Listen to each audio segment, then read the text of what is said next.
انا العروسه اللي اتطلقت ليله دخلتها عشان جوزي طلب مني اللي يغضب ربنا وانا رفضت. بنوته بعتلي مشكلتها وبتقول كان فرحي بعد العيد ومخطوبه لمده سنتين، يعني عرفت عريسي كويس. المهم ان هو جه قبل الفرح واتفق معايا ان انا ابقى بشعري، بس ما كنتش اعرف ان هو بيتكلم بجد وفكرت ان هو كلام كده حوارات وخلاص.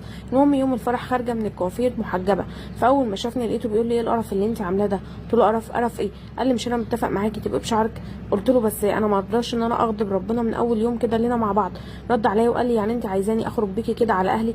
انت لابسه الحجاب وامي واختي بشعرهم، الناس تقول ايه؟ ام واختي دايرين على حل شعرهم وانت الشريفه العفيفه. قلت له يعني قصدك ايه؟ قال لي يعني لو ما دخلتيش دلوقتي قلعتي الهباب اللي انت حاطاه على راسك ده انا هطلقك. قلت له طب ما تطلقني وايه اللي فيها؟ هخسرك انت ولا اخسر ربنا؟ وفكرت ان هو بيهوش بالكلام ولما هيلاقيني موافقه على الطلاق هيتراجع، بس بالعكس اتصدمت لما لقيته رمى عليا يمين الطلاق قدام الكوافير وسابني واخد اهله ومشى.